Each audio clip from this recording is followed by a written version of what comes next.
GT news के दर्शकों को नमस्कार। मैं डॉक्टर संदीप दानखड़े आपके लिए लेकर आ रहा हूं सीधी बात डॉक्टर के साथ। जैसा कि हमने कहा था कि हम हमारे एपिसोड्स में अलग अलग समस्याओं पर विशेषज्ञों को स्टूडियो में बुलाकर आपकी समस्याओं का समाधान करेंगे। हमें बहुत सारे दर्शकों से बहुत सारे सवाल मिले हैं और उन सवालों के जवाब आज हम लेने वाले हैं हमारे विशेषज्ञों से। आज स्टूडियो में हमारे साथ है डॉक्टर अर्चना तापड़िया मैडम। डॉक्टर अर्चना तापड़िया मैडम डीएम कार्डियोलॉजी है और वो आकांक्षा कार्डियक इंस्टीट्यूट श्री कृष्ण पेट में कार्यरत है। मैडम ने संत अच्युत महाराज हॉस्पिटल में भी 11 साल तक सेवा दी है तथा वो पंजाब रॉ मेडिकल कॉलेज में कार्डियोलॉजी विभाग में भी एसोसिएट प्रोफेसर है। हमारे साथ दूसरे विशेषज्ञ है डॉक्टर नीरज रागानी। नमस्कार। डॉक्टर नीरज रागानी अमरावती के जाने माने इंटरवेंशनल कार्डियोलॉजिस्ट है। जेनिथ हार्ट हॉस्पिटल के वो संचालक है तथा doctor Punjab Rao Deshmukh medical college के कार्डियक डिपार्टमेंट के हेड भी कार्यरत है। डॉक्टर नीरज, आपने बहुत सारी प्रोसीजर्स अमरावती में पहली बार की है और उसकी वजह से ये एक बहुत सारा एसेट अमरावती में माना जाता है। आपका हमारे स्टूडियो में स्वागत है। Thank you. हमारे तीसरे विशेषज्ञ है डॉक्टर आदित्य गुप्ता। डॉक्टर आदित्य गुप्ता भी डीएम कार्डियोलॉजी है और ये स्काई हॉस्पिटल तथा अमरावती कार्डियक सेंटर के संचालक है और अमरावती में एक नए उभरते हुए कार्डियोलॉजिस्ट के रूप में आए हुए। तो हम सबसे पहले हमारे बेसिक क्वेश्चन जो आते हैं, डॉक्टर अर्चना मैडम, मैं आपको पूछना चाहूंगा कि बहुत बार हम लोग सुनते हैं कि हार्ट अटैक आया। ये एग्जैक्टली हार्ट अटैक आया यानी क्या होता है? सबसे पहले मैं बताना चाहूंगी कि हार्ट एग्जैक्टली क्या होता है। तो अब ये मॉडल में जैसा है कि हार्ट अपने मुट्ठी के साइज का एक मस्कुलर पंप है जो एक प्रेशर के साथ पूरे शरीर में ब्लड को सप्लाई करता है, जिसे हम ब्लड प्रेशर कहते हैं। उसकी अपनी 2 आर्टरीज होती है, राइट एंड लेफ्ट। अगर इसमें कहीं पे भी ब्लॉकेज आता है और हार्ट के मसल को खुद को डैमेज होता है तो उसे हम हार्ट अटैक बोलते हैं। जी, मैं सादी भाषा में जो समझ रहा हूँ कि हार्ट भी एक ऑर्गन है जिसको पूरे शरीर में खून पहुंचाना है, लेकिन उस हार्ट को खुद को काम करने के लिए भी जो ब्लड सप्लाई लगता है, तो उसको ब्लड सप्लाई पहुंचाने वाली जो वेसल्स होती है उसमें अगर किसी कारण से ब्लॉक आ जाता है तो उसको हम लोग हार्ट अटैक बोलते हैं। डॉक्टर नीरज सर, मैं पूछना चाहूंगा कि ऐसे कौन से लक्षण होते हैं जिसको हम समझेंगे कि ये हार्ट अटैक है? एक सामान्य व्यक्ति कैसे समझे कि ये हार्ट अटैक है? देखिए, हार्ट अटैक के कई कॉमन लक्षण होते हैं और कभी कभी हार्ट अटैक साइलेंट भी होता है। तो कॉमन जो लक्षण होते हैं वो जनरली पब्लिक का समझना ही होता है कि हार्ट अटैक का पेन केवल छाती में ही होता है, लेकिन गले से लेकर हमारी धमनी तक यानी अम्बिलिकस तक अगर कहीं पे भी न्यू ऑनसेट यानी नया कुछ पेन या भारीपन चालू होता है जो कि 15 से 20 मिनट तक से ज्यादा चल रहा है, यानी कोई चुभन या कुछ सेकंड तक का पेन नहीं, अगर कोई पेन 15 से 20 मिनट से ज्यादा चल रहा है और उसके साथ में पसीना आना, एकदम से कमजोरी महसूस होना या सांस भर के आना या उल्टी जैसा लगना, ऐसा किसी को एकदम से अगर शुरू हो रहा है तो ये डेफिनेटली एक हार्ट अटैक का एक मोस्ट कॉमन लक्षण हो सकता है। लेकिन सिर्फ यही लक्षण नहीं है, कभी कभी एकदम एसिडिटी जैसा महसूस होना, और जरूरी नहीं चेस्ट पेन हो, एकदम से थकावट आ जाना या चलने में सांस भर के आना या दिल की धड़कन बढ़ जाना या पसीना आना और उल्टी जैसा लगना, ये भी हार्ट अटैक के लक्षण हो सकते हैं। लेकिन मोस्ट कॉमनली ये पेन के साथ एसोसिएट होता है, इससे किसी भी न्यू ऑनसेट पेन को हमें निग्लेक्ट नहीं करना चाहिए और इमीडिएटली डॉक्टर से इलाज करवाना चाहिए।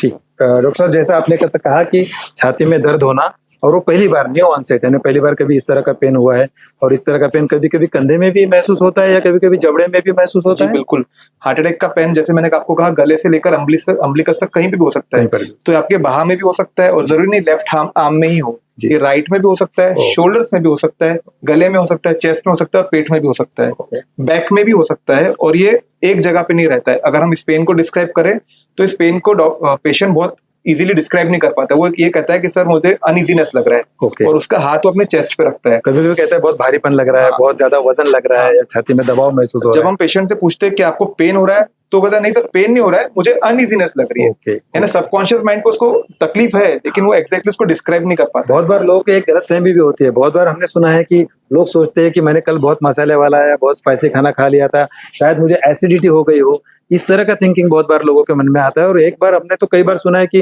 घर वाले बताते हैं कि हमने सोचा एसिडिटी होंगी, उन्होंने दवाई लिया था और दवा खाने तक पहुंचने तक सब कुछ खत्म हो गया। ये बहुत ही एक डेंजरस शब्द है एसिडिटी। बहुत बार पेशेंट खुद ही डायग्नोस कर देता है कि हमें एसिडिटी है और मेडिकल से लाके एसिडिटी की दवाई खा लेता है और एक दिन नहीं 3-3 4 दिन तक गोली खाते रहता है, और जब वो एसिडिटी ठीक नहीं होती तब डॉक्टर के पास जाता है। तो हमें एसिडिटी और हार्ट अटैक के पेन में, हार्ट के पेन में कैसे डिफरेंशिएट करना चाहिए? जी, एसिडिटी कभी भी न्यू ऑनसेट नहीं होती, ऐसा नहीं होता कि हम एकदम ठीक है और आज हमें एकदम से एसिडिटी चालू हो गई। एसिडिटी अगर हमें कंटिन्यू चल रही है, यानी कि आधे एक घंटे से ऊपर चल रही है, और वो कंटिन्यूसली हमें भारीपन और अनइजीनेस कर रही है, और साथ में हमें कमजोरी भी महसूस हो रही है, तो उसे हमें बिल्कुल भी एसिडिटी नहीं समझना चाहिए। और खास करके अगर वो खाना खाने के बाद में बढ़ रही है, यानी हम कुछ खा ले और बाद में हमें भारीपन आ रहा है, तो एसिडिटी नहीं है। एसिडिटी जनरली खाली पेट होती है जी। हमारे खाना खाने के बाद में हमारा एसिड डाइल्यूट हो जाता है जी। और हमारा एसिडिटी कम होता है। लेकिन अगर खाना खाने के बाद में अनइजीनेस लग रहा है हमें, तो वो डेफिनेटली हार्ट का सिम्टम या तकलीफ हो सकती है। राइट। और जैसे कि हम बहुत बार देखते हैं कि एसिडिटी वगैरह रही, हम अगर थोड़ा बहुत चल फिर ले तो थोड़ा सा रिलीफ महसूस हो जाता है, लेकिन अगर वो हार्ट से रिलेटेड हो तो थोड़ा बहुत अगर एक्सरसाइज करेंगे तो वो तकलीफ और बढ़ जाती है। इस तरह के भी लक्षणों की तरफ ध्यान देना चाहिए।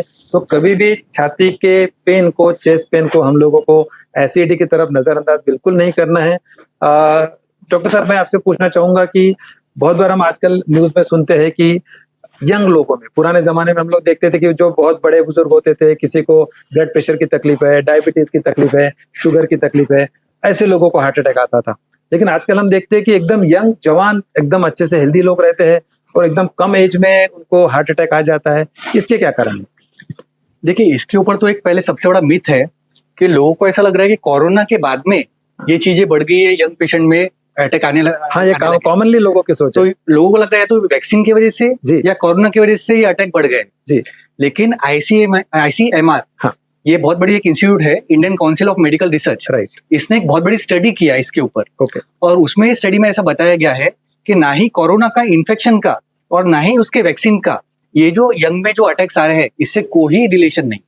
बहुत बढ़िया बात बताई डॉक्टर साहब आपने, क्योंकि इस बारे में बहुत से लोगों में समझ है कि हमने वैक्सीन लिया था, शायद उसी की वजह से हमारा शरीर कमजोर हो या हमारे शरीर पे कुछ गलत असर हुए है, जिसकी वजह से हार्ट अटैक ज्यादा आ रहा है। आपने बहुत अच्छी बात बताई। तो दर्शकों ने इस बात का मन में से निकाल देना चाहिए कि किसी कोरोना की वैक्सीन की वजह से हमको। और ये जो ऐसे दूसरे कौन से कारण है कि जिसकी वजह से तो ये जो स्टडीज हो रही है उसमें जो बताया जा रहा है, तो उसके जो फैक्टर्स है वो है हमारा लाइफस्टाइल और डाइट रिलेटेड। ओके, है ना। जो हमारा लाइफस्टाइल हो गया है वो अभी एक जगह पे बैठने वाला काम ज्यादा हो गया है, सीडेंटरी लाइफस्टाइल जी, है ना। हमारा वॉकिंग का काम बहुत कम हो गया है। दूसरी बात, जो हमारा खाना है उसमें भी ऑयली फैटी फूड्स ये सब ज्यादा हो गया, फास्ट फूड ये ज्यादा हो गया है। तीसरा, स्ट्रेस लेवल बहुत ज्यादा हो गया है लोगों में, वो भी एक कारण है। और एक कारण बहुत ज्यादा इंपॉर्टेंट है जो यंग लोगों में ज्यादा पाया जाता है, वो है स्मोकिंग। अगर स्मोकिंग जो है, जो यंग अटैक्स हमारे पास में आते हैं उसमें ये रिस्क फैक्टर बहुत ज्यादा कॉमनली पाया जाता है कि वो लोग क्रोनिक स्मोकर रहते हैं। तो स्मोकिंग और टोबैको कंजम्पशन ये टोटली अवॉइड करना चाहिए। बहुत अच्छी बात बताई। डेफिनेटली हर जगह पे लिखा होता है, हर सिगरेट के पैकेट पे भी लिखा होता है कि ये तबीयत के लिए हानिकारक है। हम लोग देखते हैं लेकिन समझते नहीं है। डॉक्टर साहब ने कहा कि ये डेफिनेटली हार्ट के लिए भी बहुत नुकसानदायक है। मैडम, क्या इसमें हम लोग बहुत बार देखते हैं कि कोई अनुवंशिक कारण रह सकता है कि जिसकी वजह से हार्ट अटैक आने की संभावना ज्यादा होती है? नहीं, बिल्कुल।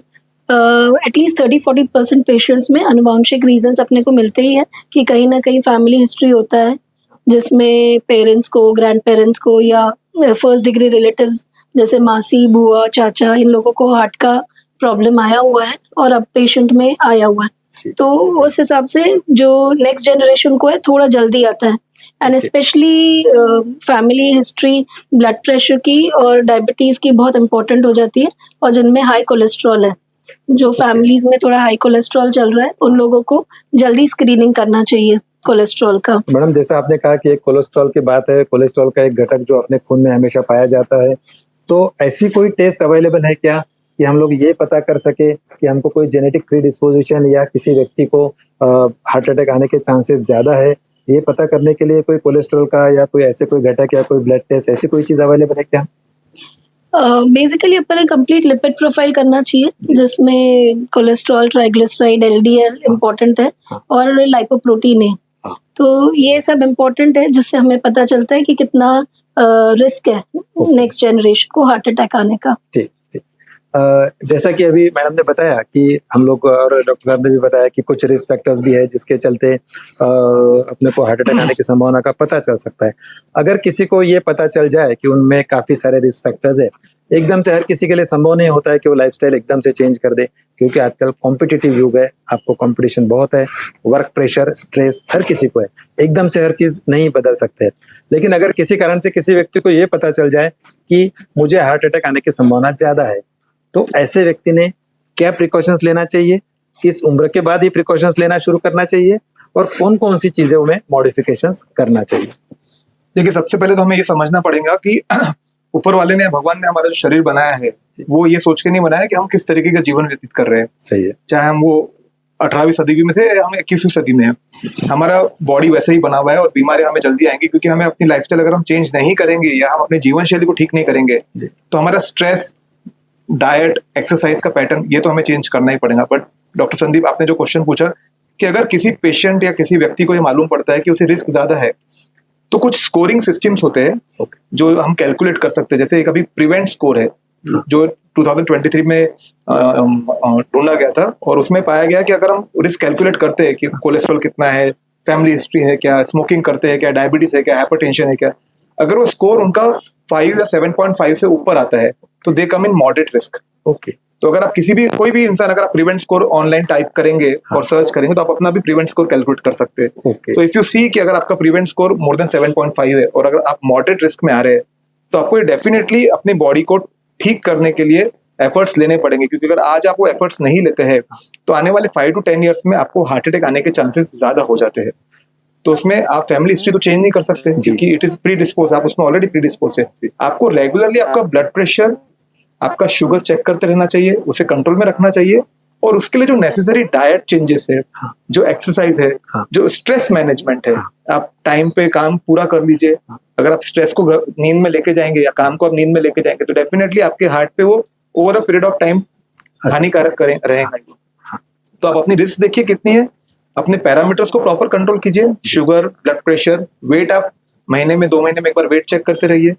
एंड आफ्टर दैट अगर वो सब चीजें कंट्रोल में है तो, या फिर नहीं कंट्रोल में है, तो उसके लिए आप प्रॉपर डाइट, न्यूट्रिशन, एक्सरसाइज उस पर ध्यान दीजिए।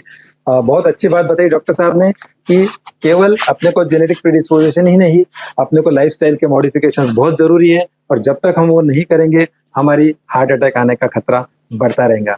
डॉक्टर आदित्य, हम लोग बहुत बार देखते हैं, सुनने को मिलता है कि एक्सरसाइज करना चाहिए, लेकिन एग्जैक्टली कितना एक्सरसाइज करना चाहिए? हम लोग बहुत बार देखते हैं, हम लोग सुनते हैं कि वो बंदा तो बहुत ही मतलब फिटनेस फ्रीक था, वो मैराथन रनर था, तो बहुत कुछ अच्छा था, फिर भी एकदम कम उम्र में उसको हार्ट अटैक आ गया। ये सब चीजें हम जो सुनने को मिलता है, तो एग्जैक्टली कितना एक्सरसाइज या कितना ये होना चाहिए? देखिए, एक्सरसाइज 2 टाइप की रहती है। एक रहती है एरोबिक एक्सरसाइज और एक रहती है स्ट्रेंथनिंग, जैसे रेजिस्टेंस, जो अपन जिम या फिर वेट लिफ्टिंग करते हैं, मसल, हाँ, वो वाली एक्सरसाइज अलग रहती है। और एरोबिक एक्सरसाइज जैसे कि साइकिलिंग हो गया, वॉकिंग हो गया, ये अलग एक्सरसाइज जिसमें एनर्जी कंज्यूम होती है, कैलोरीज कंज्यूम। तो गाइडलाइंस के हिसाब से आपको at least 30 minutes daily aerobic exercise करना है और एटलीस्ट 5 डेज पर वीक। अगर रोज कर सकते हैं, फुल वीक कर सकते हैं तो और अच्छा है, लेकिन एटलीस्ट 5 डेज तो आपको 30 मिनट्स वॉकिंग, मतलब वॉकिंग भी ब्रिस्क वॉकिंग, ऐसा नहीं स्लो नहीं, ब्रिस्क वॉकिंग, और या फिर साइकिलिंग, ये एरोबिक एक्सरसाइज में आ गया, या फिर आपका कोई स्पोर्ट्स, है ना।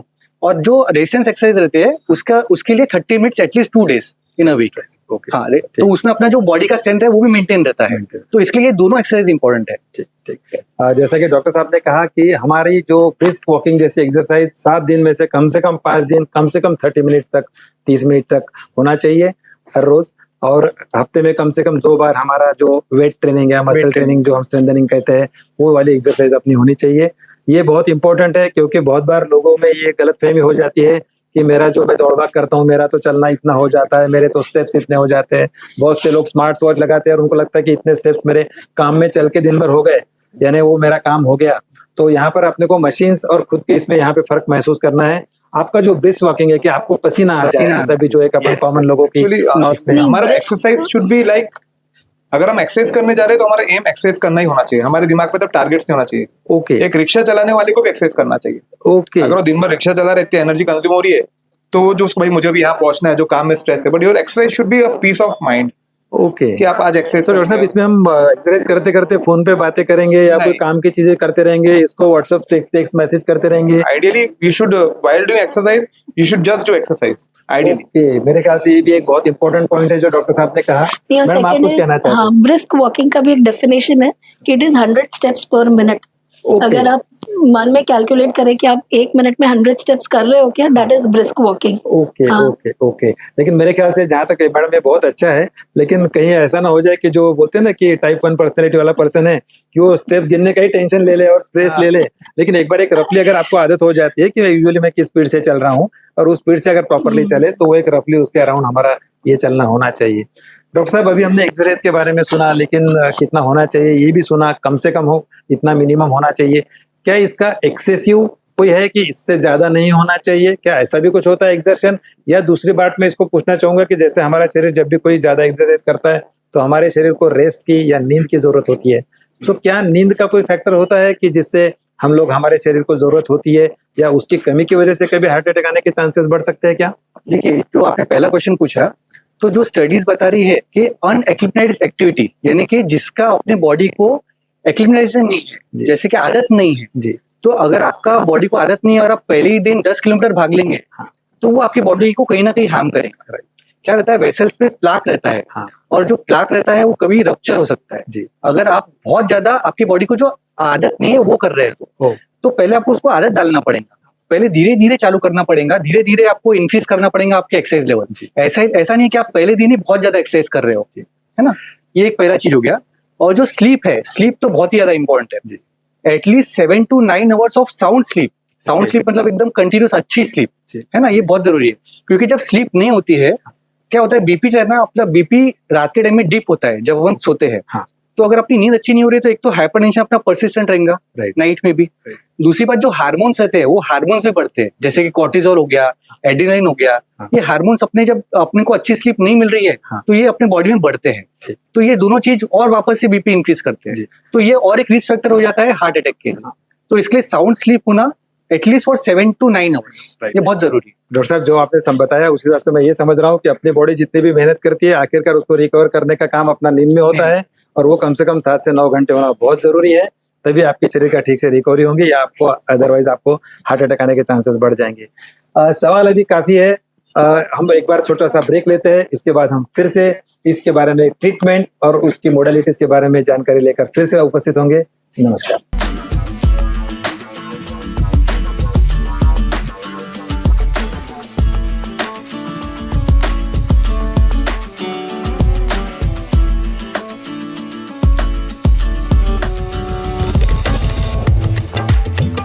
नमस्कार, सिटी न्यूज चैनल में फिर से आपका स्वागत है। डॉक्टर साहब, हम चर्चा कर रहे थे हार्ट अटैक की संभावनाओं के बारे में, उसके प्रिवेंशन के, उसको हम कैसे रोक सकते हैं, उसके लिए हमको क्या क्या चेंजेस इन लाइफस्टाइल करना चाहिए, उस बारे में हम चर्चा कर रहे थे। अब डॉक्टर साहब, बहुत बार हम लोग देखते हैं कि आजकल एक व्हाट्सएप यूनिवर्सिटी नाम की एक चीज अवेलेबल हो गई है, जहाँ से अलग अलग नॉलेज सबको मिलते रहता है। उसमें का कुछ सही होता है, कुछ गलत होता है, लेकिन हर कोई सोच लेता है कि बस मैंने ये कहीं तो भी देख लिया मीडिया में, मतलब यही सच होगा। इन सब के चलते हमारे दर्शकों को हम सही जानकारी पहुंचाना चाहते हैं। हम नहीं चाहते कि अमरावती में किसी भी हार्ट अटैक के व्यक्ति की बिना इलाज के डेथ हो जाए। तो हमको बताइए कि अगर किसी पेशेंट में, मैडम मैं ये सवाल आपसे पूछना चाहूंगा, अगर किसी को हार्ट अटैक आता है तो हार्ट अटैक आने के बाद में उसने तुरंत क्या करना चाहिए? बहुत इम्पोर्टेंट है। वैसे इतने सारे शोज और बुक्स देखने के बाद सभी को लगता है कि हमको सब पता है, बट जब जेन्युइनली घर में होता है तब सब पैनिक हो जाते हैं कि क्या करना चाहिए करके। अगर किसी को चेस्ट पेन हो तो सबसे पहले तो उसको बिठा के रखो, सुलाइए मत, ओके, ठीक है। और इन केस वो ओल्ड पेशेंट है, हार्ट अटैक की मतलब पहले आ चुका है या हार्ट की गोलियां होगी, तो टैबलेट सॉर्बिट्रेट रहती है 5 मिलीग्राम की, तो वो टैबलेट जीभ के नीचे रखिए बेटर पोजीशन में। और अगर चेस्ट पेन कम नहीं हुआ तो आप रिपीट कर सकते हो आफ्टर 10 मिनट्स। तब तक आप कोई ना कोई हॉस्पिटल, अभी अमरावती इतना छोटा है कि आप कहीं ना कहीं पहुंच ही जाओगे मेन हॉस्पिटल में। और सेकेंड इज, अगर एस्पिरिन की टैबलेट हो तो वो दे देनी चाहिए। ये मेन ट्रीटमेंट है जो आप घर में कर सकते हो। ठीक ठीक। तो जैसा कि मैडम ने कहा कि जब भी कभी चेस्ट पेन होता है या हार्ट अटैक की संभावना लगती है, तब समय बहुत इंपॉर्टेंट होता है, और उस वक्त समय नहीं गंवाना, उसमें एज अर्ली एज पॉसिबल हमको हॉस्पिटल में पहुंचने की तैयारी शुरू कर देनी है। लेकिन जब तक कि हमारी कोई व्हीकल निकलती है, कुछ करती है, तब तक जिन लोगों को खासकर मालूम है कि हमको हार्ट अटैक आने की संभावना है, या जिनको पहले हार्ट अटैक आ चुका है, उनके पास डेफिनेटली एक सॉर्बिट्रेट की छोटी सी गोली होती है।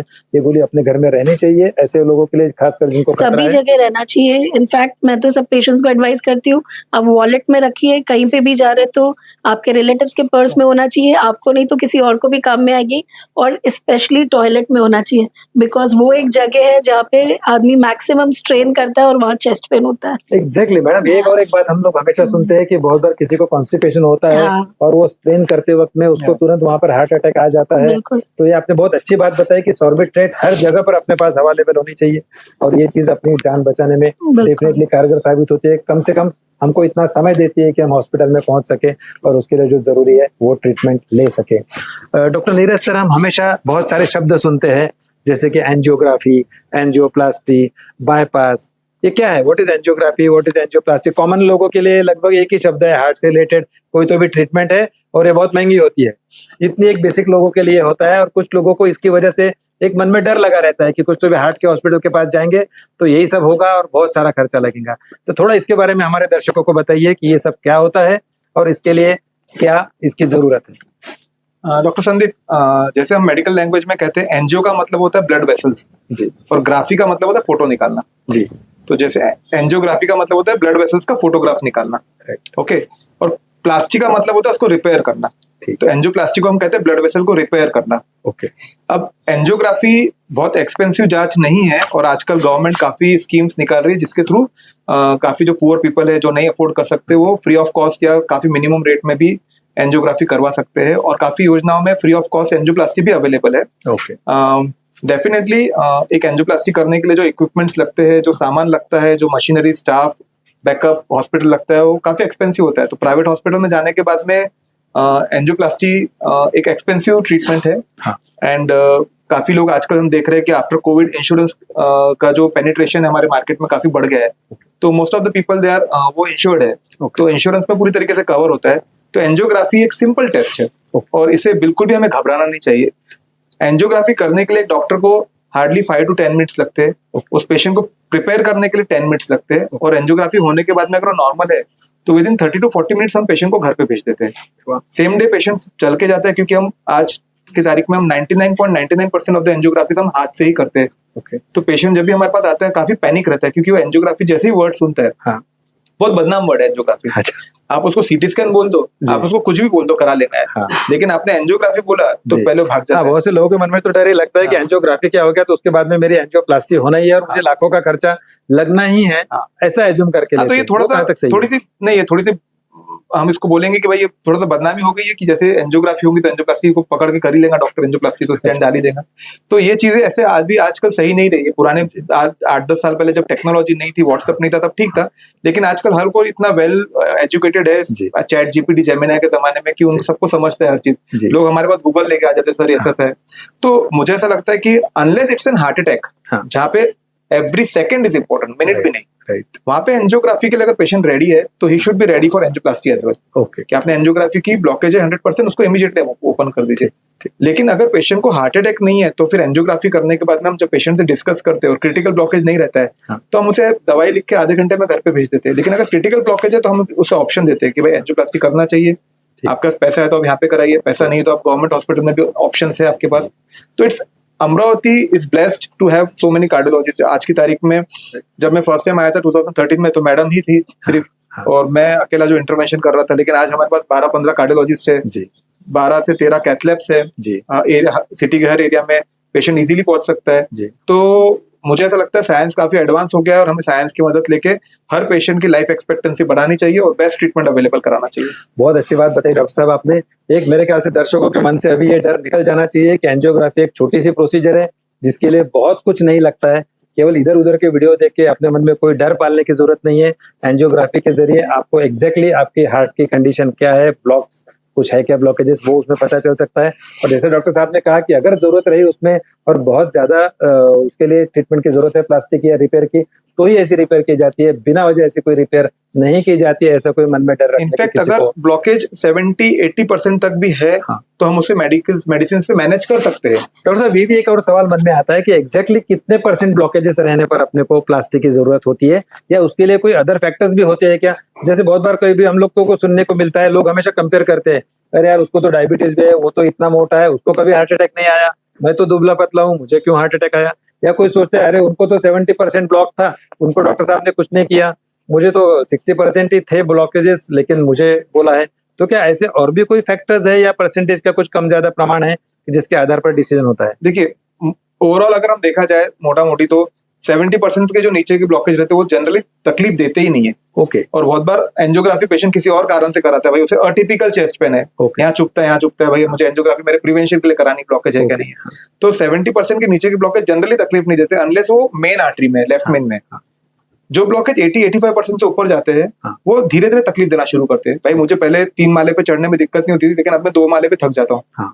तो वो ब्लॉकेजेस अगर हम जल्दी देख लेंगे हाँ। और अगर पेशेंट एक्टिव है, उसे हाँ। टेनिस खेलना है, भाग दौड़ करनी है, हाँ। ही इज 50-55 हाँ। और उसे तकलीफ शुरू हुई है, हाँ। तो उन ब्लॉकेजेस को ठीक करके स्टेबलाइज कर देना चाहिए, क्योंकि वो कभी भी क्रैक होकर हार्ट अटैक में कन्वर्ट हो सकते हैं। लेकिन अगर वहीं पे कोई 90 ईयर्स का पेशेंट है और उसको 85% भी ब्लॉकेज है जो मेन आर्टरी में नहीं है और वो चलता ही नहीं है, हाँ। तो उस ब्लॉकेज को भी आप दवाई पे ठीक कर सकते हैं। तो बहुत डिपेंड ऑन द पेशेंट, हाँ। ब्लॉकेज कहाँ पे है और कितना हाँ। परसेंटेज है और तकलीफ क्या दे रहा है। जी, तो बहुत सही बात बताई डॉक्टर साहब आपने। तो मेरे ख्याल से यह निर्णय कार्डियोलॉजिस्ट को लेना है कि इसके लिए कौन सी ट्रीटमेंट जरूरी है, और हर व्यक्ति के हिसाब से ये ट्रीटमेंट अलग अलग हो सकता है। इस पे कार्डियोलॉजिस्ट का कोई इंटेंशन नहीं होता है कि केवल ये व्यक्ति खर्चा कर सकता है इसीलिए उससे खर्चा करवाया, ऐसी गलतफहमी किसी को मन में रखने की कोई जरूरत नहीं है। हम हमेशा अपने को मन में डाउट रहा तो we can always take a second opinion, और हमेशा डॉक्टर की ओपिनियन की रिस्पेक्ट करनी चाहिए। डॉक्टर साहब यहाँ पे अभी डॉक्टर साहब ने जैसे कहा कि अभी सीटी स्कैन का निकला है, एक सीटी एंजियोग्राफी नाम की भी चीज हम लोग हमेशा सुनते हैं कि जिसके लिए कोई नली नहीं डालनी पड़ती,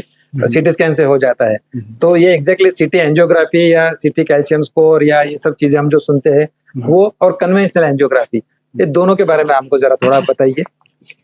सीटी एंजियोग्राफी जो रहता है वो कैसा रहता है कि उसमें अपने को कुछ वायर या कुछ कैथेटर अंदर नहीं डालना है शरीर के। जी। उसमें एक आईवी लाइन लगी रहती है अपने रस में, और उसी में से जैसे अपन सलाइन डालते हैं उसी के थ्रू कॉन्ट्रास्ट मीडियम बोल के एक रहता है वो अपन डालते हैं, और सीटी स्कैन जैसा दिमाग का सीटी स्कैन रहता है वैसे ही हार्ट का सीटी स्कैन होता है, वो दवाई डाल के। ओके तो उसमें अपने को नस में कुछ ब्लॉकेज है क्या वो दिखते हैं। ओके तो इसके अंदर आपके बॉडी में कोई ऐसा वायर या कैथेटर अंदर नहीं जा रहा है ना। ठीक। तो रिलेटिवली ये नॉन इन्वेसिव प्रोसीजर है। राइट। अब इसके इंडिकेशंस कैसे रहते हैं कि कुछ यंग पॉपुलेशन है, सपोज एक 35 ईयर्स ऑफ पेशेंट है और उसको अटिपिकल चेस्ट पेन हो रहा है, हाँ। तो हम उसको कभी टीएमटी जो ट्रेडमिल टेस्ट रहता है पहले हम उसको वो बोलते हैं, राइट, है ना, 2D को बोलते हैं। हाँ। लेकिन अगर ये टेस्ट भी इनकंक्लूसिव आ रही है, हाँ। तो फिर अभी ये 35 ईयर का पेशेंट है और इसमें बाकी के कुछ ऐसा कुछ मेजर चीजें नहीं आ रही है, अटिपिकल चेस्ट पेन है, तो फिर सीटी एंजियोग्राफी किया जाता है क्योंकि ये नॉन इन्वेसिव है ना। तो इसके अंदर अपने को अगर सपोज कुछ ब्लॉकेज मिल रहे हैं तो फिर अपन नॉर्मल एंजियोग्राफी पे जा सकते हैं।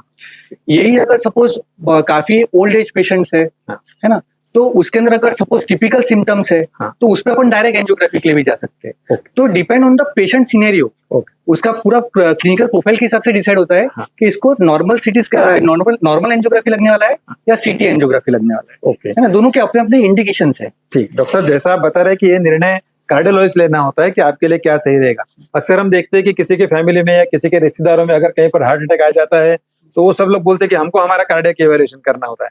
फिर वही लोग कुछ तो भी मीडिया का देख के किसी का सुना के कि अरे यार वो नली डालने से तो अच्छा है कि नॉन इन्वेसिव टेस्ट हो जाता है, तो चलो मैं मेरा सीटी एंजियो कर लेता हूँ, खुद होके निर्णय लेके बोलते हैं कि हमको यही चीज करो।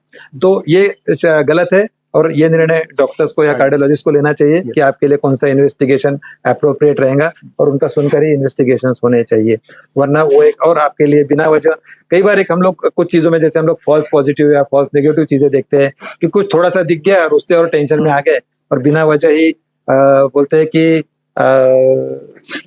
दूध का जला छाछ भी फूंक कर पीता है, वैसे फिर ओवर प्रोटेक्टिव कहीं तो भी शुरू हो जाता है। तो मैडम मैं एक और यहाँ पर आपको सवाल पूछना चाहूंगा कि बहुत बार पेशेंट्स आते हैं, उनको कोई अगर इन्वेजिव प्रोसीजर बताया जाए या कोई प्लास्टिक की जरूरत बताया जाए तो बहुत बार पेशेंट्स हम लोग देखते हैं कि कॉमनली लोग नहीं करना चाहते, नहीं चाहते कि कोई हमारे हार्ट पे कोई चीज हो, उनके मन में कोई डर रहता है, कुछ गलतफहमियां रहती है। तो ऐसे क्या कॉमनली कारण है कि लोग डॉक्टर की सलाह के बावजूद कोई ट्रीटमेंट करने से हिचकिचाते हैं, और उसके नतीजे आखिरकार क्या होते हैं?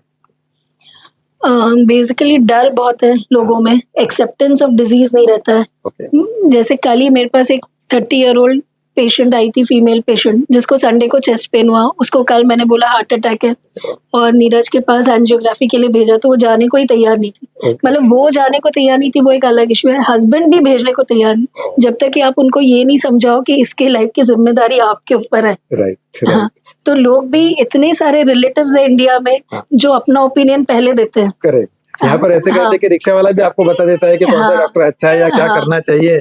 हर कोई मतलब अपनी अपनी राय जैसे देता मेरा सबसे फेवरेट डायलॉग है कि इंडिया में हम छोड़ के सब डॉक्टर्स हैं। है। सही बात है। तो हाँ। मेरे ख्याल से ये एक हाँ, तरह का तो कॉमन मिथ है कि नॉन एक्सेप्टेंस ऑफ डिजीज। और डेफिनेटली हाँ ये है कि खर्चे का भी टेंशन रहता है। बट जैसे हम लोग सभी बोलते हैं कि बहुत सारे भी योजनाएं हैं हाँ। जिसमें हम लोग कर सकते हैं एट अ सब्सिडाइज्ड रेट। हाँ। और बाकी प्राइवेट में भी एवरीवन कोऑपरेट्स कि अगर कोई नॉन अफोर्डिंग है तो कम में भी कर देते हैं, तो वो एक है। बट पेशेंट में पहुंचना चाहिए सही जगह, वो बिल्कुल सही बात जरूरी है। है। यहाँ पर जैसा मैडम ने कहा कि आपकी ट्रीटमेंट की जिम्मेदारी आपकी है, अगर आप खुद इसके लिए तैयार नहीं होंगे तो कोई आपको कैसे मदद करेगा। खर्चे की बात नहीं है, खर्चे के लिए अलग अलग योजनाएं हैं, अलग अलग हॉस्पिटल्स है। जैसा डॉक्टर साहब ने कहा कि अभी ऐसा कुछ नहीं है कि केवल एक ही डॉक्टर है वो अवेलेबल नहीं हो रहे हैं, तो वक्त पड़ने पर आपके लिए ऑप्शंस अवेलेबल है, लेकिन बिल्कुल। समय पर ट्रीटमेंट लेना बहुत जरूरी है, समय वापस नहीं नहीं आ आएगा। सकता है। डॉक्टर साहब, जैसे कि आपने कहा अभी कि बहुत से लोग तैयार नहीं होते हैं, लेकिन इस तरह से ट्रीटमेंट में डिले करने के लिए बहुत बार ऐसे भी कारण रहते हैं कि हम लोग बहुत सारी एडवर्टाइजेस देखते हैं जिसमें लोग करते हैं कि बस ये नुस्खा अपनाओ और सभी ब्लॉकेजेस से मुक्ति पाओ। रोज रात को सोते वक्त ये खाया करो या रोज सुबह उठकर ये खाया करो, या ये कोई फलानी ट्रीटमेंट अवेलेबल है जिसमें कोई भी दवाई लिए बगैर या कोई भी प्रोसीजर किए बगैर आपके बॉडी ब्लॉकेजेस खुल जाएंगे। क्या ऐसी कोई ट्रीटमेंट सचमुच अवेलेबल है डॉक्टर मीरा? देखिए, हम साइंटिस्ट हैं, हम डॉक्टर से हम साइंस को फॉलो करते हैं जी। ठीक है। तो there are n number of studies, बहुत सारे रिसर्च हुआ है। एक रिवर्सल ट्रायल थी जिसमें पाया गया था कि उन्होंने 23 इयर्स तक पेशेंट्स को फॉलो किया था जी। ब्लॉकेज वाले, और उन्होंने दूरबीन के जरिए ब्लॉकेजेस को अंदर से देख रहे थे पेशेंट का एवरी 3 to 4 ईयर्स, और उनको कई के अलग अलग प्रकार की दवाइयां दे रहे थे वो स्टैटिन्स वगैरह। तो उनमें केवल 5% लोगों में पाया गया कि ब्लॉकेज थोड़े से कम हुए हैं। हाँ। दवाइयों के ऊपर 60% ऑफ द पेशेंट्स में ब्लॉकेज स्टेबलाइज हुए थे, हाँ। और 37% ऑफ द पेशेंट्स में ब्लॉकेज बढ़े थे। ओके। तो जैसे जैसे हमारा शरीर बूढ़ा होता है, डेफिनेटली हमारे नसों के अंदर ब्लॉकेज का प्रमाण बढ़ता है। हमारे मतलब भगवान ने ऐसे ही हमारे बॉडी को डेवलप किया है। तो ऐसा कोई भी ट्रीटमेंट नहीं है, ना ही एलोपैथिक में ऐसा ट्रीटमेंट है, ना ही बाकी कोई पैथी में या नेचुरल ऐसी कोई ट्रीटमेंट है जिससे ब्लॉकेज रिवर्सल में जा सकते हैं या ब्लॉकेज डिसअपियर हो सकते हैं। ओके। या तो आप ब्लॉकेज को स्टेबलाइज कर सकते हो दवाइयों के जरिए ताकि वो बढ़े ना, हाँ। उसकी जो कैप है वो स्टेबल रहे ताकि वो क्रैक होकर अटैक में कन्वर्ट ना हो जी। या आप उसे एंजियोप्लास्टी करके दबा के रास्ते को चौड़ा कर सकते हैं, हाँ। या आप उसे बाईपास करके ब्लड सप्लाई बढ़ा सकते हैं। तो यही कुछ तरीके हैं, और कुछ आजकल काफी अच्छी दवाइयां आ गई जिससे ब्लॉकेज को अच्छे से स्टेबलाइज कर सकते हो। पेशेंट की तकलीफ काफी कम हो जाती है। लेकिन कोई कुछ खाने से या कोई झाड़ फूक से या कोई ट्रीटमेंट से ब्लॉकेज डिसअपियर हो जाएंगे या नेचुरल बाईपास तैयार हो जाएगा, ये उम्मीद ही गलत है। ये बिल्कुल गलत थ्योरी है। और बहुत सारे ब्लॉकेज ऊपर वाला नेचर ही उसको टेक केयर करता है। Okay okay. एक नेचुरल बाईपास की बहुत बार हम लोग बात सुने हैं, जैसा आपने कहा अभी, बहुत से लोग बोलते हैं कि अपने यहाँ पर एक कोलेट्रस डेवलप हो जाना, नई नसें डेवलप हो जाना, तो ये केवल यंग लोगों में पॉसिबल है या ओल्ड एज में भी पॉसिबल है? ऐसी कोई चीज होती है या नहीं होती? क्या होता है ये नेचुरल डेफिनेटली बाईपास? कोलेट्रल्स तैयार होते हैं जब ब्लॉकेज धीरे धीरे डेवलप होता है। हाँ। 60, 70, 80, 90, हाँ। तो जो प्रेशर डिफरेंस आता है, आगे ब्लड नहीं जा रहा है, तो हाँ। दूसरी नसों से कोलेट्रल्स वो एरिया ले लेता है। ओके। लेकिन अगर कोई 70% ब्लॉकेज है, वहां पे क्रैक डेवलप होकर एकदम से क्लॉट अटका और वो 100% हुआ, तो तब कोलेट्रल्स नहीं रहेंगे। वहां पर दूसरा रास्ता ही नहीं रहेगा, आपको उसका रास्ता ओपन इसलिए- करना पड़ेगा या बाईपास करना हाँ, पड़ेगा। इसलिए यंग पेशेंट्स में ब्लॉकेजेस 80-90% नहीं रहते, वो 60-70% रहते हैं। राइट। इसलिए यंग पेशेंट्स में जनरली कोलेट्रल्स उतने वेल डेवलप नहीं रहते। हाँ। लेकिन कोई डायबिटिक है या ओल्ड एज है, हाँ। तो उसमें 100% ब्लॉकेज बन गया है, तो उसे पता भी नहीं रहता उसे 100% ब्लॉकेज है। राइट। क्योंकि इतने अच्छे कोलेट्रल्स है, जब वो दौड़ेगा तभी उसे पता लगेगा कि भैया मुझे दम लग रहा है। क्योंकि कोलेट्रल्स के साथ में भी पेशेंट को दम लगता है, क्योंकि it's not a natural flow. जी। Collateral is not natural flow. Right. तो ओल्ड एज में डेफिनेटली कोलेट्रल्स ज्यादा होते हैं, यंग पेशेंट्स में कोलेट्रल्स कम होते हैं। ठीक। तो आज की इस चर्चा में हमारे विशेषज्ञों ने हमको बताया है कि किस तरह से हार्ट अटैक के बारे में डरना नहीं है। हार्ट अटैक को हम लोगों को सही लाइफस्टाइल के जरिए और सही ज्ञान के जरिए उसको हमको सही ट्रीटमेंट लेना है। यहाँ पर मैं एक और सवाल पूछना चाहूंगा कि डॉक्टर साहब, कोई ऐसे खान पान की विशेष केयर किसी को जिसको पहले हार्ट अटैक आ चुका है, उन्होंने कोई ऐसे खान पान के बारे में कोई विशेष ध्यान रखना चाहिए? आप क्या सलाह देंगे? देखिए सबसे अच्छा तो रहता है green leafy vegetables and fruits और सलाद। ओके ये जो चीज रहती है ये सबसे अच्छी रहती है। आपको अवॉइड क्या करना है, जिनको बीपी है हाँ। उन्होंने एक्सेसिव सॉल्ट इंटेक नहीं करना है। ओके जो अपनी आदत देके अपन ऊपर से नमक डालते हैं, चटपटा खाने के बड़ा शौक हाँ। होता है सबका। वो ऊपर से नमक नहीं डालना है। जितना टेस्ट के लिए अपना चाहिए उतना जरूरी ठीक है इसमें, बट ऊपर से नमक नहीं डालना चाहिए। ठीक। दूसरी चीज है कि जो ऑयली स्पाइसी फूड रहता है हाँ। वो जितना हो सके उतना अवॉइड कीजिए, हाँ। है ना। ठीक। तीसरा ऐसा रहता है कि जो अपने चीज बटर है, हाँ। चीज बटर भी जितना अवॉइड हो सकता है उतना हाँ। अवॉइड करना चाहिए। ठीक। और एक रहता है कि जो मैंने पहले टोबैको कंजम्पशन बोला था वो भी एक अवॉइड करना है। बिल्कुल avoid। और ड्रिंक्स जी ड्रिंक्स भी जितना मिनिमल हो सकता है अवॉइड कर सकते हैं, तो वो भी अगर अल्कोहल कंजम्पशन अगर अवॉइड कर दे तो वो भी बहुत अच्छा है। थैंक यू डॉक्टर साहब। सवाल बहुत है, दर्शकों के जो सवाल आए थे वो सवाल हमने ज्यादातर हमारे एक्सपर्ट्स को पूछे हैं, लेकिन हमारी जो कोशिश है कि जो लोगों के मन में हमेशा एक हेजिटेशन होता है कि क्या हम एक्सपर्ट्स के पास पहुंच सकेंगे, क्या हमारे मन के सवाल उनको पूछ सकेंगे, तो आज हमारे लिए कुछ बातें बहुत क्लियर हुई है कि हमारी हेल्थ का ध्यान हमें खुद को रखना है, और जब कभी मन में डाउट हो तो हमें कार्डियोलॉजिस्ट को कंसल्ट करना है। हमने बहुत बार देखा है मैडम कि कार्डियोलॉजिस्ट एसोसिएशन के द्वारा भी बहुत पब्लिक फोरम्स लिए जाते हैं, वहां पर भी आप इस तरह के प्रोग्राम में आकर भी लोगों के मन के सवाल पूछने के लिए सवालों के जवाब यहाँ पर देते हैं। मैं सिटी न्यूज चैनल की तरफ से आपका धन्यवाद करूंगा, लेकिन पहले एक सवाल आपके मन में आपके बारे में जरूर पूछना चाहूंगा। मैडम, ऐसा कोई अनुभव आपके मन में है किसी पेशेंट्स के बारे में जो आप जिंदगी भर नहीं भूलेंगे और हमारे दर्शकों के साथ साझा करना चाहेंगे? हाँ, एक्चुअली मैं 2 चीज़ें बोलना चाहूँगी। फर्स्ट ये कि हार्ट बेसिकली एक मस्कुलर पंप तो है, बट एक मिरर है, हाँ जो सब कुछ अपना बताता है, चाहे लाइफ़स्टाइल हो, डाइट हो, जी अपने हैबिट्स हो, स्मोकिंग हो, सब कुछ हो, तो it is a mirror. Okay बाकी आपका सब ठीक रहा तो ये भी ठीक रहेगा। ओके फर्स्ट वो है, और सेकंड हाँ, मैं अभी एक रीसेंट वो डेफिनेटली शेयर करना चाहूँगी कि इतना अवेयरनेस डॉक्टर्स लोग, चाहे हम लोग हैं, बाकी कार्डियोलॉजिस्ट है, फिजिशियंस है, जो सभी बढ़ा रहे अपने लेवल पे। तो हमारे पास एक पेशेंट अभी आई थी जो अंजनगांव के पास में रहती थी, और उसका हस्बैंड इसमें गया कार्डियक फेलियर में, और मतलब अरेस्ट में गया। ओके और वो लेडी फार्म पे काम करती है, उधर से उसने पंपिंग करते हुए एम्बुलेंस से लेके आई, ओह माय गॉड, मतलब 30-35 मिनट्स जब तक वो परतवाड़ा पहुंचे, और वहां पे स्टेबलाइज होके हमारे पास आई। तो वो इतना अच्छा लगा मुझे कि डॉक्टर्स का जो बात है वो कहाँ का, मतलब जो लोग दिन भर रील्स देखते, बाकी देखते, ये भी जरूर देखिए। मैडम ये सुनकर मुझे एकदम वो सती सावित्री की कहानी याद आ गई, Actually, जिसने अपने हस्बैंड के प्राण वापस लाए थे। हाँ, तो इसी तरह का ये एक बहुत उदाहरण है, ही और इससे हम beautiful लोगों के मन में एक experience और था। समझ आती है कि एक जो बेसिक लाइफ सपोर्ट का एक जो हम लोग हाँ। हमेशा सभी डॉक्टर्स आने की तरफ से बिल्कुल। एक ट्रेनिंग हमेशा सब जगह कंडक्ट करते हैं कि हर किसी को बेसिक लाइफ सपोर्ट की एक आना जानकारी चाहिए। होनी चाहिए, ताकि किसी को भी कहीं पर भी अगर इस तरह की कोई चीज होती है तो उसकी जान बचाई जा सके। डॉक्टर साहब, एक जैसे मैडम ने अभी बोलते हुए शब्द निकला था कि कार्डियक अरेस्ट, हम बहुत बार आपने कहा था कि ब्लड सप्लाई रुक जाता है और फिर उसको हार्ट अटैक आ जाता है, फिर कार्डियक मसल्स को ब्लड सप्लाई कम हो जाता है और मसल्स डेड होना शुरू हो जाता है, तो इसमें थोड़ा समय मिल जाता है और फिर हम ट्रीटमेंट करके उसको थोड़ा सा रिवाइव भी कर लेते हैं और पेशेंट बच जाता है।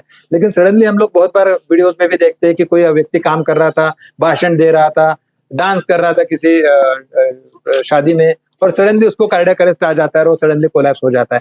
तो कार्डियक अरेस्ट और कार्डियक जो हार्ट अटैक है, ये दोनों में क्या फर्क है?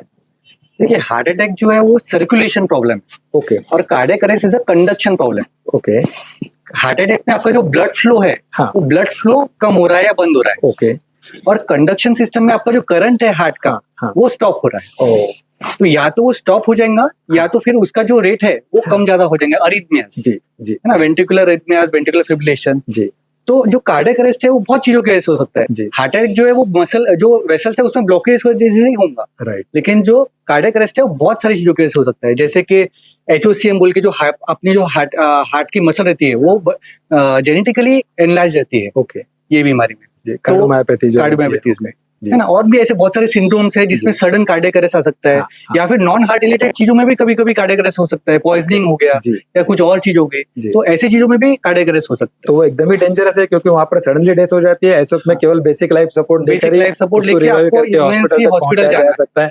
बहुत जरूरी है, ये बात बहुत अच्छी बट बताई। बेसिकली अभी गवर्नमेंट ने भी बहुत जगह, चाहे बड़े हॉस्पिटल्स हो, एयरपोर्ट्स हो, हाँ। सभी जगह डिफिब्रिलेटर्स भी रखे हैं, जो उसका जहाँ basic जहाँ पे training भी शॉक लोगों दे को के दिया उसको जाना रिवर्ट चाहिए। तो करते एक शॉक हैं। की ट्रीटमेंट और दूसरी बिल्कुल। बेसिक लाइफ सपोर्ट Life जिसको हम support। पंपिंग करते हैं, ये दोनों चीजें बहुत जरूरी है ऐसा लगता है। डॉक्टर साहब, मैं आपको पूछना चाहूंगा कि आपकी हॉबीज क्या है? जैसे कि हम लोग हमेशा अभी लाइफ स्टाइल की बातें कर रहे थे, तो आपकी आपकी क्या हॉबीज है कि जो आप अपने मेडिकल प्रैक्टिस और कार्डियक ट्रीटमेंट के सिवा और क्या आपकी हॉबीज है? देखिए, मैं रोज 1 घंटा बैडमिंटन खेलने आता हूँ। मुझे बैडमिंटन काफी पसंद है। ओके इवन क्रिकेट मैं हफ्ते में 2 बार खेलने आता हूँ। तो Okay. स्पोर्ट्स में काफी मुझे इंटरेस्ट है। ओके दूसरा फिर म्यूजिक और थोड़ा सा रीडिंग, Okay. इसमें भी काफी इंटरेस्ट है। ठीक ठीक। डॉक्टर साहब, ये उद्देश्य हमारा केवल ये था कि कोई कितने भी काम में बिजी हो सकता है। हम लोग देखते हैं कि कार्डियोलॉजिस्ट की अपॉइंटमेंट मिलना मुश्किल होता है, लेकिन उसके बावजूद भी अगर आप आपके हॉबीज मेंटेन रखोगे तो कहीं तो भी आपके गुड हार्मोन्स आपके इसमें सीक्रेट होंगे और वो आपको प्रोटेक्ट करेंगे। तो ये एक मैसेज इसके जरिए हम लोग दर्शकों को देना चाहते हैं।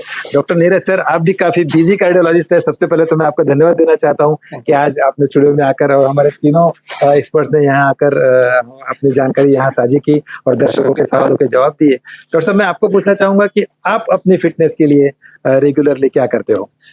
डॉक्टर संदीप, सबसे पहले तो मैं आपको थैंक यू बोलना चाहूंगा। इतना अच्छा प्रोग्राम आपने अवेयरनेस के लिए यहाँ पे लिया है, ये काफी हेल्पफुल रहेगा पब्लिक के लिए। और एक और चीज मैं बताना चाहूंगा कि अमरावती में आज की तारीख में ना हार्ट का ट्रीटमेंट काफी एडवांस लेवल पे पहुंच गया है। तो हमें ये भी ध्यान में रखना चाहिए कि जैसे पहले हम नागपुर, बॉम्बे या यहाँ जाते थे, तो आज इतने कार्डियोलॉजिस्ट अमरावती में और इतने हॉस्पिटल्स है एंड हमारे पास आज वो सब टेक्नोलॉजी अवेलेबल है कि हम हर प्रकार के हार्ट का इलाज आज कर सकते हैं, चाहे वो बाईपास सर्जरी, चाहे वो वॉल रिप्लेसमेंट हो, पेस मेकर हो, एंजियोप्लास्टी हो या कुछ भी डिफिकल्ट सर्जरी आज अमरावती में पॉसिबल है। तो ये भी मुझे दर्शकों को बताना था, इसलिए मैंने बताया। कमिंग बैक टू टॉपिक कि मेरी क्या हॉबीज है या फिटनेस कैसे मेंटेन करते हैं, तो जैसे आदित्य ने बताया, मैं टेनिस रेगुलर खेलता हूँ और मुझे एक पैशन है टेनिस खेलने का। एंड सेकेंड, मैं अपनी फूड हैबिट्स में काफी अपने आप को भी रिस्ट्रिक्ट कर दिया हूँ। पहले जो था कि रात को खाना खाने के बिना नींद ही नहीं आएंगी, तो अभी मैं 7:30 8 o'clock के बाद में कुछ नहीं खाता हूँ। तो मॉर्निंग में tennis and diet, this is the 2 things which I follow। बहुत अच्छा। डॉक्टर नीरज ने भी जो मैसेज दिया है कि अपनी हॉबीज मेंटेन रखिए, अपना स्पोर्ट्स खेलना, अपने व्यस्त समय में से भी आपको खुद के लिए समय निकालना। और मैं बच्चों का डॉक्टर होने की नाते ये बताना चाहूंगा कि अपने में के बच्चे को जिंदा रखिए, हंसते रहिए, खिलखिलाते रहिए और हेल्दी रहिए। मैं एक बार फिर से हमारे सभी एक्सपर्ट्स का यहाँ तहे दिल से शुक्रिया अदा करता हूँ और आप सबसे फिर से यहाँ विदा लेता हूँ। अगले एपिसोड में मिलेंगे नए विषय के साथ, नए एक्सपर्ट के साथ। आपके सवाल और हमें भेजते रहिए। नमस्कार।